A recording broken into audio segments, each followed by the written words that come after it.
Bharatiya Janata party के कमल ने उत्तर प्रदेश में एक बार फिर कमाल किया है। प्रचंड जीत हासिल हुई है और क्या वजह रही, इस बारे में बात करते हैं पार्टी की सांसद और वरिष्ठ नेता डॉक्टर रीता बहुगुणा जोशी जी से। क्या कहना है इस चीज पर? देखिए, जनता का हमारे नेतृत्व में विश्वास और आस्था जो कि बहुत कठिनाई से राजनीति में मिलती है।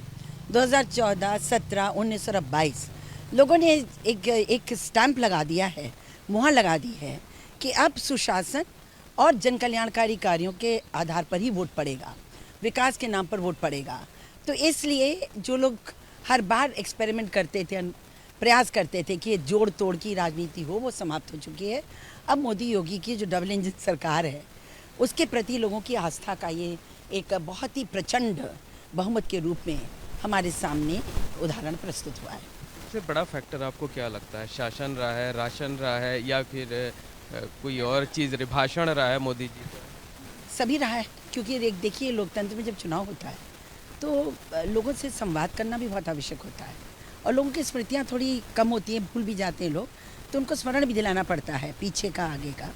तो मैं ये समझती हूँ कि सबसे ज़्यादा जो कोविड के ज़माने में काम हुआ और जिस प्रकार से लोगों के लिए अन्न की व्यवस्था की गई, अनाज के वितरण किया गया निःशुल्क, और जो वैक्सीनेशन किया गया जिसकी वजह से पूरा विश्व महामारी में फंसा था, हम लोग बच गए।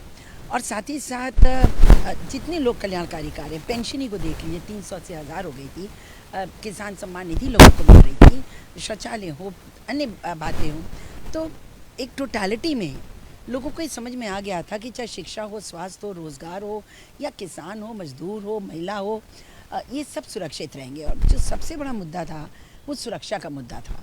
और आप देखिए, 2% अधिक महिलाओं ने इस बार वोट डाला, और उत्तर प्रदेश में जो 58 लाख वोट बढ़ा था 18 वर्ष वाले बच्चों का, उसमें पुरुषों से 3 लाख, लड़कों से 3 लाख ज़्यादा महिलाओं का वोट था।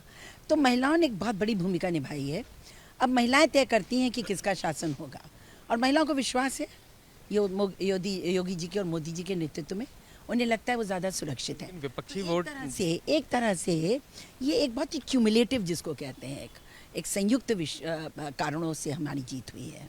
विपक्षी वोट जिस तरीके से अखिलेश यादव के पक्ष में लामबंद हो रहा था, आप लोगों को डर नहीं लग रहा था? देखिए, कोई भी चुनाव हल्के में नहीं लिया जाता है, और हमारी पार्टी ने बड़ी गंभीरता से इस चुनाव को लिया।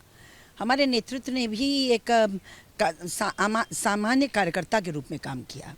तो संवाद में कहीं कमी हमने नहीं रखी, लोगों तक हम पहुँचे। लोग पहले भी मन बना चुके थे, लेकिन मैं ये समझती हूँ कि ये बहुत ही प्रचंड जीत है। करीब करीब 38 या 37 साल का हमने रिकॉर्ड तोड़ा है।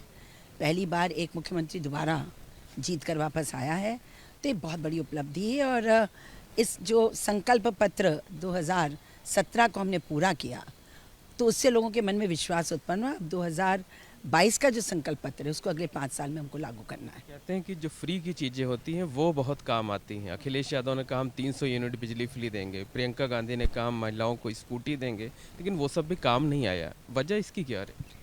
क्योंकि वर्तमान सरकार ने हर स्तर पर लोगों को लोक कल्याणकारी कार्यों से जोड़ा है, सुविधाओं से जोड़ा है। चाहे वो बैंक में खाते खोलने की बात हो, चाहे डीबीटी हो, चाहे अन्य सुविधाएं हो, बहुत ही स्मूथली, बहुत ही अच्छी तरह से लोगों तक पहुंच रही। फिर सांस्कृतिक जागरण के साथ साथ आधुनिकीकरण, विनिवेश लाना, बिजली 24 घंटे की शहरों में होना, गांव में 18 घंटे होना, सड़कों का ज़बरदस्त जाल फैल जाना। तो जब हमको अच्छे काम दिख रहे हैं तो नेगेटिव वोट क्यों डालेंगे? ये देखिए, पहली बार हुआ है कि एक सकारात्मक वोट पड़ा है, ये पॉजिटिव वोट है। और ये बहुत बड़ी बात है लोकतंत्र में कि पॉजिटिव वोट हो ना। नॉर्मली उत्तर प्रदेश में नेगेटिव वोटिंग हुई है, नकारात्मक वोटिंग हुई है। मायावती जी को हटाओ तो मुलायम सिंह जी को लाओ, सपा को हटाओ बसपा को लाओ, बसपा हटाओ तो सपा लाओ, ये होता रहा। लेकिन अब 2014 के बाद तो सिर्फ जो काम करे उसको लाओ, और उसमें मोदी और योगी जी का बहुत ब्रांड, मोदी की जो क्रेडिबिलिटी है वो काम आई, वो बढ़ गई है। हर चुनाव से देखिए 2% करीब वोट शेयर बढ़ा है। ये कोई छोटी बात नहीं है। वोट शेयर तो कम होना चाहिए, भले सीटें हमारी थोड़ी कम हुई हैं, पर वोट शेयर हैज़ इंक्रीज्ड, ये बहुत बड़ी बात है। एक अंतिम सवाल ये है कि क्या जिम्मेदारियां और चुनौतियां आप लोगों की अब बढ़ गई इस नतीजे? जिम्मेदारी बढ़ गई। चुनौती तो हमेशा रहती है, जब 135 करोड़ का देश हो और 24 करोड़ का हमारा प्रदेश हो, तो चुनौतियाँ तो बहुत हैं। और इस समय सबसे बड़ी चुनौती हमारे सामने बेरोज़गारी की है।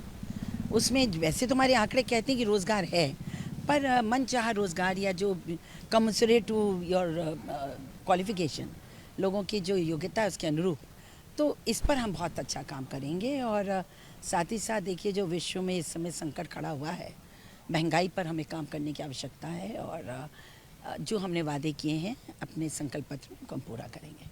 Thank you. तो ये हैं डॉक्टर रीता बहुगुणा जोशी, जिन्होंने ये कहा है कि सीटें ज़्यादा मिल गई, लेकिन साथ ही साथ जो चुनौतियां हैं, जो जिम्मेदारियां हैं, वो भी बढ़ गई हैं और ज़्यादा जिम्मेदारी के साथ काम करना होगा।